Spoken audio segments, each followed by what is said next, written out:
Assalamualaikum warahmatullahi wabarakatuh. Perkenalkan, nama saya Yunia Kusminasi, MPD. Saya mengajar di Sekolah Tinggi Agama Islam Kisaeng Bogor. Saya peserta PKDP Angkatan Ketiga tahun 2026 di PTP Sunan Gunung Jati. Pada kesempatan ini saya akan menjelaskan bagaimana menulis resensi buku. Sebelumnya saya akan menjelaskan tentang kaitan antara CPL, CPMK, dan sub CPMK. Menyusun resensi itu terkait kepada CPL 3 yang berbunyi menerapkan pemikiran kritis, logis, sistematis, dan inovatif dalam konteks pengembangan dan implementasi ilmu pengetahuan dan teknologi yang memperhatikan serta menerapkan nilai humaniora yang sesuai keahliannya. CPMK 3, mahasiswa mampu menyusun karya tulis akademik dengan memperhatikan etika ilmiah, literasi informasi, dan nilai-nilai keislaman. Sub CMK-nya adalah CPMK 14, di mana mahasiswa mampu menyusun karya tulis akademik sederhana dengan menggunakan kaidah bahasa Indonesia yang benar. Pada pembelajaran menyusun resensi ini, saya menggunakan metode project based learning. Pembelajaran ini berlangsung pada selama 90 menit. Bobotnya adalah 10%. Sumber yang saya pakai adalah Santosa dan Jaruki yang diterbitkan tahun 2016 yang berjudul Mahir Berbahasa Indonesia.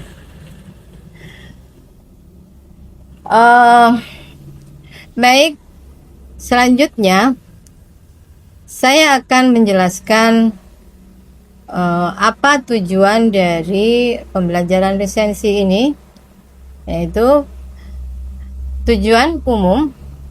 Mahasiswa mampu menulis resensi buku secara sistematis, kritis, dan komunikatif dengan memperhatikan kaidah bahasa Indonesia yang baik dan benar. Adapun tujuan khususnya adalah setelah mengikuti pembelajaran, mahasiswa diharapkan mampu memahami konsep resensi yang meliputi pengertian, tujuan, dan struktur resensi. Yang kedua adalah menganalisis isi buku, yaitu mengidentifikasi tema, isi, kelebihan, dan kekurangan karya. Lalu yang ketiga adalah menulis resensi, yaitu menyusun teks resensi dengan struktur lengkap yang terdiri dari identitas, ringkasan, analisis, dan kesimpulan. Tujuan khusus yang keempat adalah menggunakan bahasa akademik dengan menerapkan ejaan, diksi, dan tata kalimat sesuai PPP.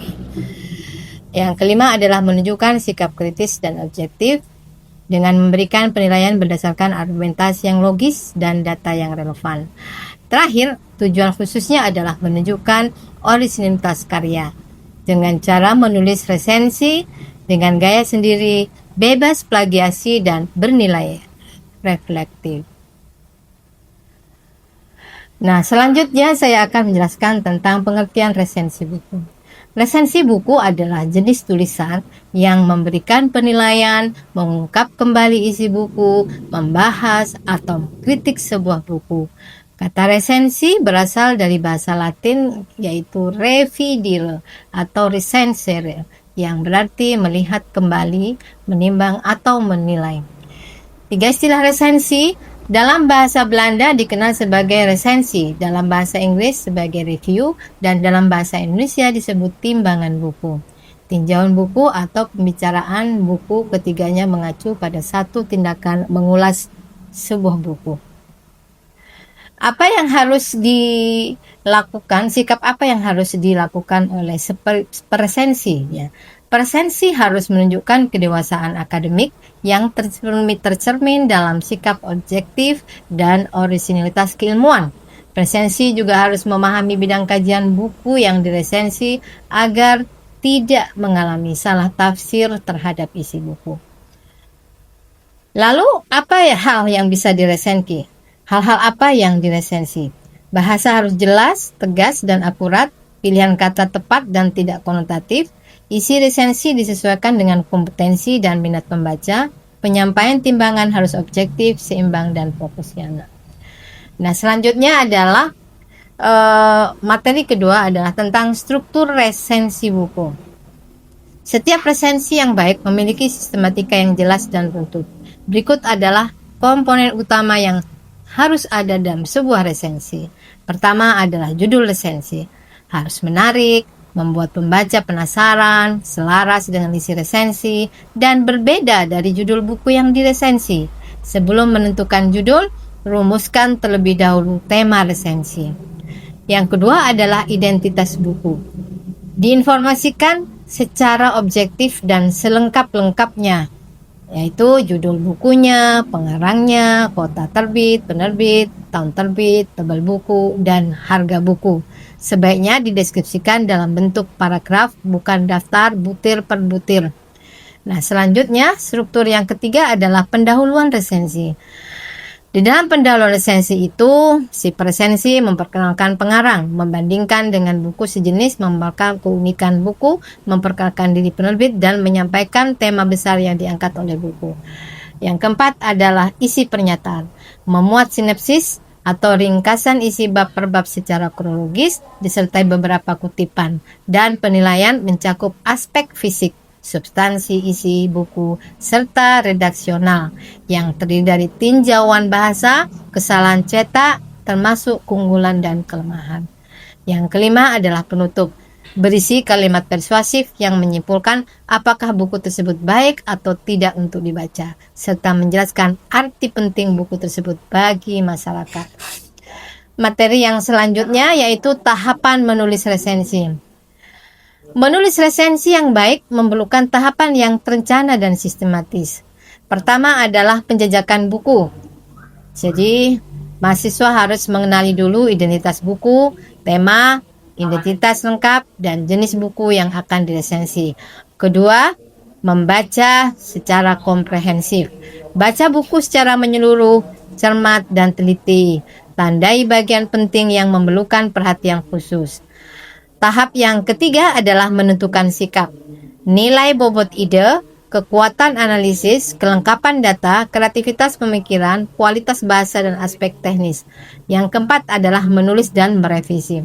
Susun resensi sesuai dengan sistematika, lalu revisi meliputi ejaan, tanda baca, pilihan kata, keefektifan kalimat, dan keterpaduan paragraf. Nah, di sini ada dua contoh resensi buku non-fiksi ya. Yang pertama adalah buku ilmiah berjudul Metodologi Penelitian Pendidikan yang dikarang oleh Sugiono. Yang kedua adalah buku ilmiah populer ya yang berjudul Memoir Istri Diplomat yang dikarang oleh Yunia Kusminarsin. Ya, dari kedua buku ini bisa dilihat ya kelebihan dan kekurangannya, lalu kemudian relevansi pentingnya bagi mahasiswa ya, seperti itu ya. Kemudian bagaimana kalau kita bandingkan ya jenis resensi ya dari resensi buku ilmiah, resensi buku populer, dan resensi novel. Ya, ada 3 aspek yang bisa kita bandingkan. Ya, pertama adalah tujuan. Untuk resensi buku ilmiah memiliki tujuan yaitu menilai isi, metodenya, dan relevansi akademik. Untuk resensi buku populer yang kita nilai tujuannya adalah menilai isi, pengalaman, dan daya tarik bacaan. Resensi novel adalah menilai unsur intrinsik dan ekstrinsik karya sastra. Kemudian aspek kedua adalah bahasa. Buku ilmiah itu memiliki bahasa yang formal, akademik, sesuai kaidah Poebi. Buku populer, ringan, komunikatif, dan naratif. Sedangkan buku novel, deskriptif, kadang puitis, analisis menggunakan analisis sastra. Lalu fokusnya untuk buku ilmiah itu lebih banyak ke teori, ke metodologi, kontribusi ilmiah ya. Ini kalau misalnya penelitian bukunya adalah buku tentang metode penelitian. Kemudian resensi buku populer yaitu berisi kisah, pengalaman, pesan moral. Lalu novel, tema, tokoh, konflik, alur, latar, amanah. Ya. Di sini contohnya adalah metodologi penelitian pendidikan yang dikarang oleh Sugiono. Dan untuk buku populer, contohnya Memoir Istri Diplomat yang dikarang oleh Yunia Kusminasi. Lalu novel adalah Laskar Pelangi karangan Andrea Hirata. Kemudian pembaca sasarannya untuk buku ilmiah adalah mahasiswa, dosen, dan peneliti. Buku populer adalah masyarakat umum dan pembaca populer. Lalu novel adalah mahasiswa sastra, peneliti, dan pencinta sastra. Oke, sebelum kita lanjut ke tugas, maka saya akan menjelaskan tentang apa sih sebenarnya kegunaan kita itu belajar resensi gitu ya. Ya, banyak sekali itu kegunaannya ya untuk para mahasiswa ya. Yang pertama itu mahasiswa itu memiliki keterampilan membaca kritis ya. Karena mahasiswa itu diharap mampu memahami isi karya secara mendalam, membandingkan dan menilai. Apa peluang karirnya? Bisa jadi peneliti, bisa dosen, bisa editor, bisa akademik, bisa reviewer jurnal. Nah, yang kedua adalah kemampuan menulis akademik. Ya, mahasiswa itu memiliki kompetensi menyusun tulisan secara runtut, sesuai kaidah bahasa, lalu memiliki argumentasi yang logis gitu kan. Nah, kemudian peluang karirnya apa? Mereka bisa menulis ilmiah, menjadi penulis ilmiah, menjadi pengajar, konsultan, pendidikan, analisis kebijakan gitu ya. Jadi yang ketiga, analisis dan evaluasi. Mahasiswa itu memberikan kritik konstruktif, menilai kelebihan dan kekurangan karya. Peluang karirnya apa? Menjadi jurnalis, public relation, content writer, trainer gitu ya. Nah, yang terakhir ini ya, bahwa resensi itu bisa mahasiswa menulis secara orisinalitas dan kreativitas. Kompetensinya menulis dengan gaya sendiri, bebas plagiasi dan inovatif. Peluang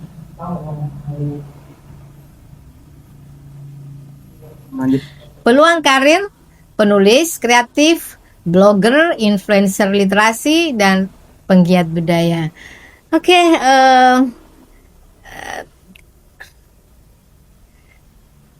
itu yang bisa saya jelaskan dengan bagaimana menyusun resensi. Bagian terakhir akan saya tutup dengan refleksi. Kegiatan menulis resensi buku memberi pengalaman kepada mahasiswa untuk berpikir secara objektif, logis, kritis, analitik, dan komparatif. Keterampilan yang sangat bermanfaat bagi jenis penulisan akademik lainnya, seperti makalah, artikel jurnal, dan skripsi.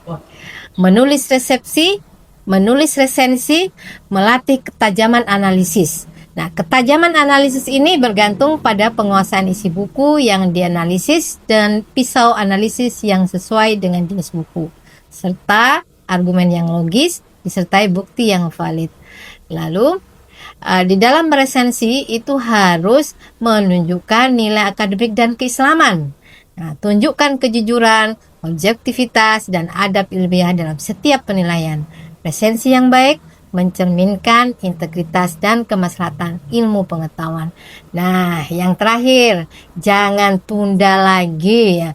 Mari mulai menulis sekarang. Pilih buku, baca secara komprehensif, susun kerangka, dan tulis resensimu. Kemampuan menulis akademik berkembang melalui latihan dan konsistensi. Begitu penjelasan dari saya, semoga dapat dipahami dan bermanfaat. Wassalamualaikum warahmatullahi wabarakatuh.